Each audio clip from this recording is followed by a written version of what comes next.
Olá, queridos amigos, tudo bem? Muita paz a todos. Eu sou Paulo de Tarso, sou trabalhador do Centro Espírita Maria Imaculada. Estou aqui a convite dos nossos amigos do GPEC para fazermos juntos um estudo do Evangelho de Lucas, no capítulo de hoje, especificamente o capítulo 2, versos de 8 a 20, onde o nosso querido Lucas vai falar sobre o louvor dos anjos e testemunho dos pastores.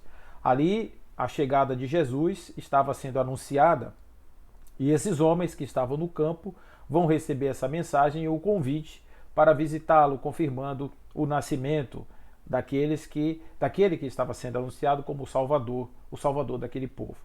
Então, antes de começar, vamos pedir ao Pai Celestial que nos cubra de paz e de bem, que os nossos espíritos benfeitores estejam com todos nós e que nós estejamos unidos nesses laços de paz, de amor, de fraternidade, para que esse estudo transcorra em um clima de alegria e de muita paz. Então vamos ao texto. O texto é o seguinte: na mesma região, na região em que Jesus nasceu, haviam pastores que pernoitavam no campo e realizavam a vigília noturna do seu rebanho. E se aproximou um anjo do Senhor, a glória do Senhor iluminou ao redor deles e encheram-se de grande temor. Disse-lhes, porém, o anjo: não tenhais medo, eis que vos trago boas novas de grande alegria e que será de todo o povo, porque nasceu para vós hoje um Salvador, que é o Cristo Senhor na cidade de Davi. Este é o sinal para vós. Encontrareis, melhor dizendo, um recém-nascido enfaixado e deitado numa manjedoura. Aqui estamos vendo o anjo dizendo aos pastores que vão até Belém, a terra de Davi, a cidade de Davi, aonde José teria sido convidado aí por conta justamente de um censo que estaria aqui, segundo Lucas, sendo realizado, e que ele teria que ir porque era um censo que evocava a todos, inclusive em função da descendência. Como ele era descendente de Davi, da família de Davi, ele então teria que ir para a realização desse censo. E é nesse lugar que Maria vai dar à luz em uma manjedoura. Então ele diz: vai lá e vai encontrar uma criança, que é o Salvador, enrolado num pano nessa manjedoura. E continua: e de repente juntou-se ao anjo uma multidão do exército do céu, de outros espíritos, obviamente, louvando a Deus e dizendo: glória a Deus nas alturas e paz na terra, boa vontade para com os homens. Ora, quando os anjos se afastaram deles em direção ao céu, os pastores disseram entre si: percorramos até Belém e veremos ou vejamos este acontecimento que o Senhor nos deu a conhecer. Foram apressados e finalmente encontraram não só Maria, mas também José e o recém-nascido deitado na manjedoura. Após terem visto, divulgaram o que lhes fora dito a respeito da criança, e todos os que ouviram admiraram-se com o que lhes disseram os pastores, com as mensagens que eles tinham recebido. Maria, contudo, guardava todas essas coisas, refletindo em seu coração. E os pastores retornaram, glorificando e louvando a Deus por tudo quanto tinham ouvido e visto, conforme lhes fora dito. Então, esse é o relato de Lucas em relação a esse momento em que os pastores que estão no campo estavam ali vislumbrando, percebendo a chegada de Jesus através de anúncio de anjos. Então, aqui algumas considerações, né? Que o Evangelho de Lucas e o Evangelho de Mateus são os evangelhos que tratam do nascimento de Jesus, já que Marcos e João não fazem isso. E claro que Mateus tem uma versão e Lucas tem uma versão um pouco diferente, né? Na versão de Mateus são os reis magos, a fuga para o Egito, tudo aquilo lá, uma estrela que acompanha, que vai até em cima da casa e tudo mais. Aqui em Lucas nós temos esse anúncio, que é um anúncio também celestial, assim como a estrela é um anúncio celestial, que é o anúncio que traz esses trabalhadores, né, esses lavradores que estão ali na terra e que vão para a cidade de Davi, no caso de Belém, para poder comprovarem que aquilo que os anjos trouxeram era absolutamente verdadeiro. Quando a gente faz uma análise de um texto desse, a gente vê que realmente aqui existe verdadeiramente um posicionamento teológico no sentido de comprovar de que Jesus é o Salvador, né? A gente vê aqui claramente, ipsis verbis, Jesus é o Salvador, que Jesus nasceu em Belém, que isso aqui também é uma outra afirmação que se dá aqui no texto, tanto em Mateus quanto em Lucas existe essa prerrogativa, porque existe lá né, nos textos de Miqueias do Velho Testamento, nós vamos encontrar justamente essa profecia aí de que o Salvador nascerá em Belém. Então, nesse caso, já que Jesus entrou nesse lugar do Salvador, teria que nascer em Belém e não em Nazaré. Bom, é claro que aqui tem algumas questões que estão ligadas à questão do cristianismo moderno, né, do catolicismo, algumas interpretações, até mesmo de algumas correntes protestantes, os neopentecostais e outros mais, que têm essa ideia do louvor de Jesus como um ser especial.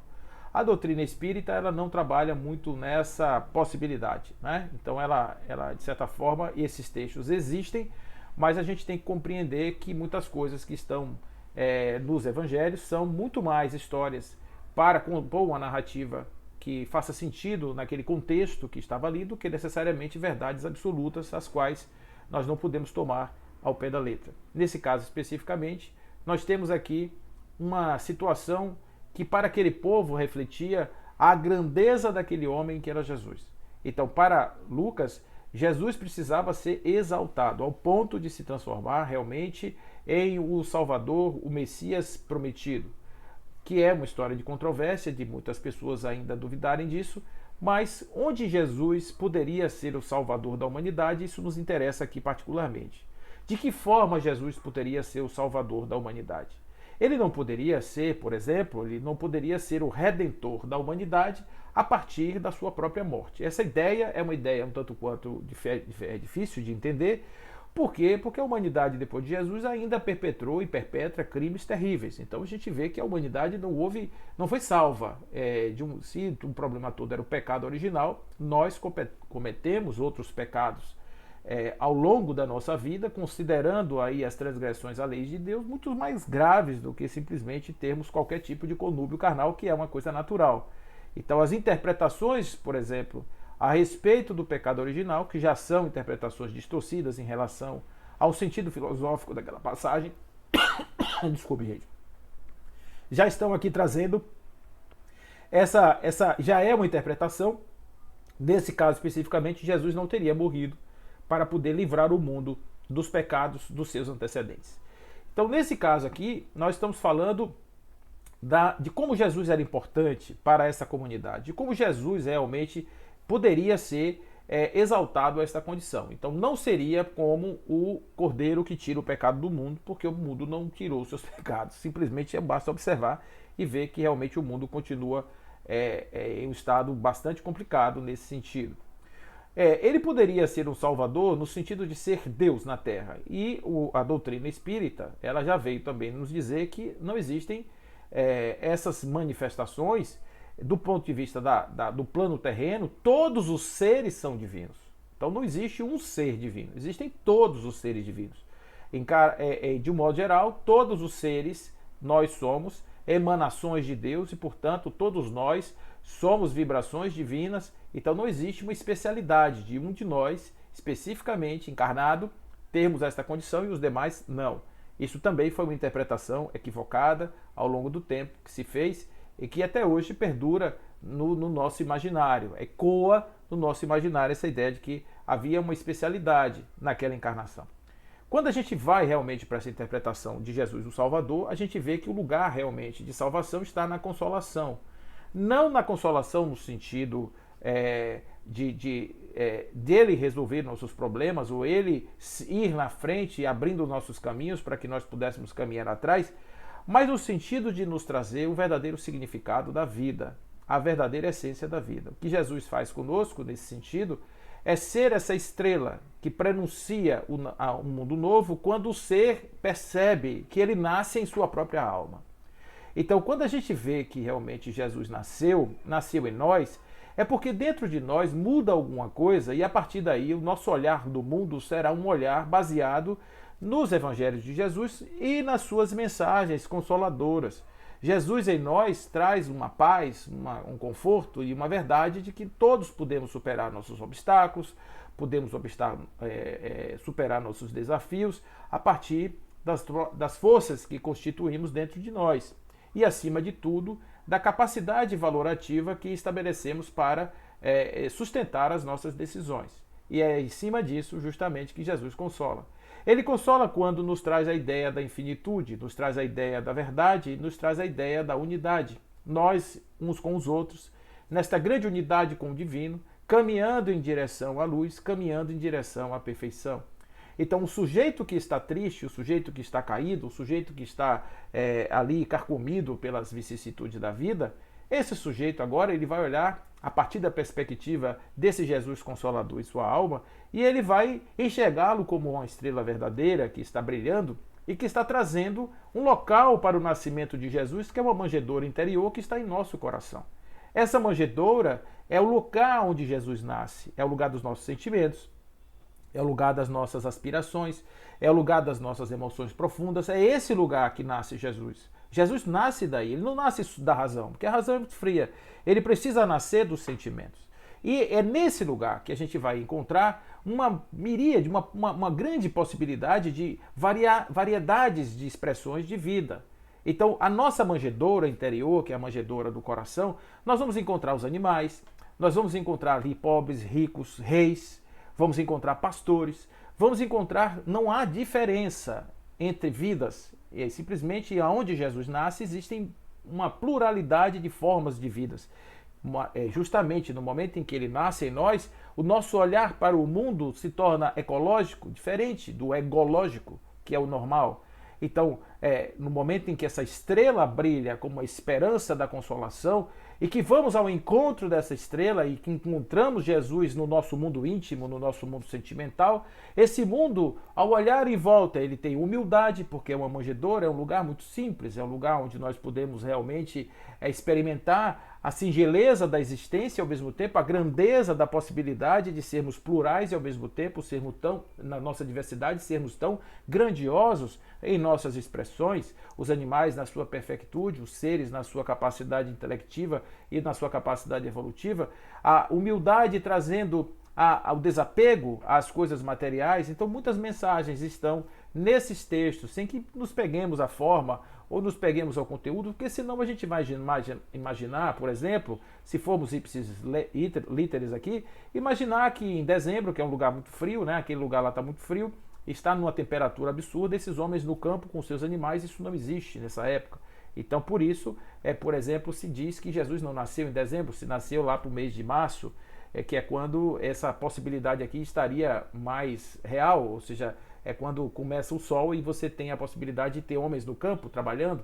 Então nós não vamos nos pegar na letra, nós estamos pegando aqui no sentido. O sentido é Jesus o Consolador, aquele que diz que nós tenhamos a possibilidade de depositar nele as nossas confianças, não para que ele resolva, mas depositar na sua imagem, como um reflexo em nós outros, a capacidade que nós temos de seguir os seus caminhos e fazer os seus passos. Isso sim é um verdadeiro processo de educação, de modelagem, de inspiração.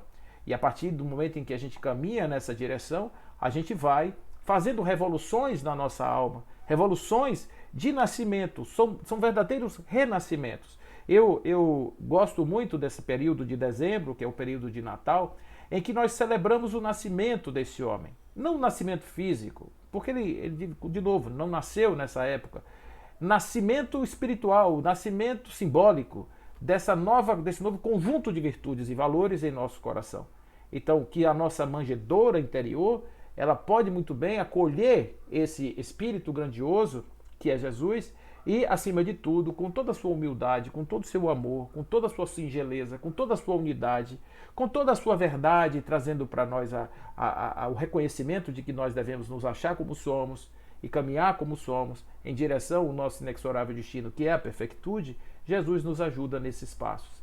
Então, é um momento de reflexão, sim, para que possamos dizer que nesse momento estamos louvando a equipe espiritual que assiste à humanidade e que permite inspirações gloriosas para trazer a doutrina espírita através de Allan Kardec e trazer muitos continuadores através dos livros e das mensagens que vão, pouco em pouco, abrindo as nossas inexpugnáveis fortalezas do ego para que nós possamos, então, dar cenário ao nascimento de Jesus em nosso mundo íntimo, em nosso mundo sentimental.